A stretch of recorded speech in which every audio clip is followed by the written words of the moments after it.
शरद पूर्णिमा यानी कोजागिरी लक्ष्मी पूजा आश्विन मास के शुक्ल पक्ष की पूर्णिमा को मनाया जाता है। हिंदू मान्यताओं के अनुसार शरद पूर्णिमा कोजागिरी पूर्णिमा को कौमुदी यानी मूनलाइट में खीर को रखा जाता है। इस दिन शाम को माँ लक्ष्मी का विधि विधान से पूजन किया जाता है। मान्यता है कि सच्चे मन से पूजा आराधना करने वाले भक्तों पर माँ लक्ष्मी की कृपा बरसती है। आइए हम आपको बताते हैं कि शरद पूर्णिमा के पीछे की कहानी क्या है। इसमें एक पौराणिक कथा के अनुसार कहा जाता है कि एक साहूकार के 2 पुत्रियां थीं। दोनों पुत्रियां पूर्णिमा का व्रत रखती थी, परंतु बड़ी पुत्री पूरा व्रत करती थी और छोटी पुत्री अधूरा व्रत करती थी। परिणाम यह हुआ कि छोटी पुत्री की संतान पैदा होते ही मर जाती थी। उसने पंडितों से इसका कारण पूछा तो उन्होंने बताया कि तुम पूर्णिमा का व्रत अधूरा व्रत करती थी, जिसके कारण तुम्हारी संतान पैदा होते ही मर जाती है। पूर्णिमा का पूरा विधि पूर्वक व्रत करने से तुम्हारी संतान जीवित रह सकती है। उसने पंडितों की सलाह पर पूर्णिमा का पूरा व्रत रख विधि पूर्वक किया। उसके लड़का हुआ, परंतु शीघ्र ही मर गया। उसने लड़के को पीठे पर लिटाकर ऊपर से कपड़ा ढक दिया। फिर बड़ी बहन को बुला लाई और बैठने के लिए वह पीठा दे दिया। बड़ी बहन जब पीठे पर बैठने लगी तो उसका घाघरा बच्चे को छू गया।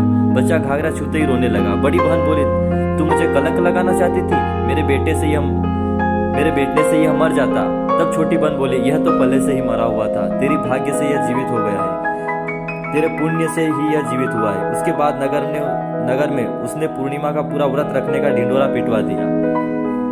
आज यानी कि 31 अक्टूबर की शाम 5:45 से 31 अक्टूबर की रात 8:18 तक शरद पूर्णिमा का शुभ मुहूर्त है।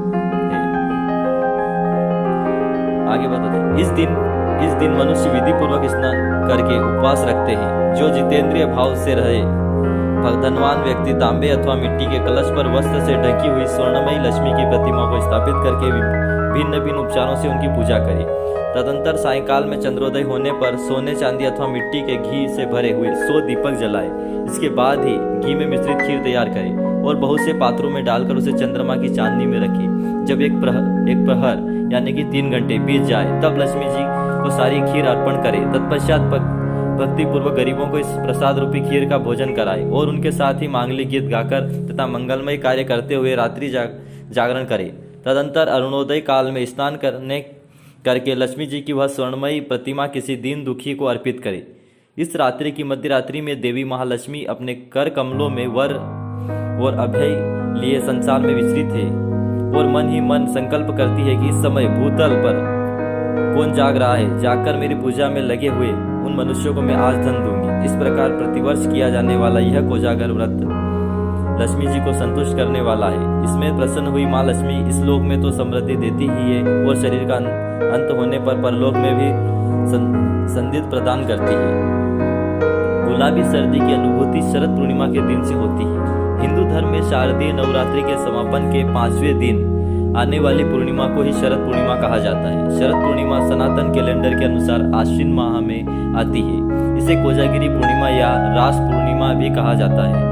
इस दिन किए जाने वाले व्रत को कोजागर व्रत या कौमुदी व्रत भी कहते हैं। धार्मिक मान्यता है कि इसी दिन श्री कृष्ण ने महारास रचाया था।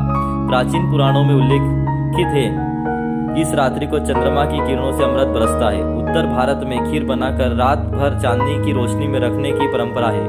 पूरे वर्ष में केवल इसी दिन चंद्रमा 16 कलाओं से परिपूर्ण होता है।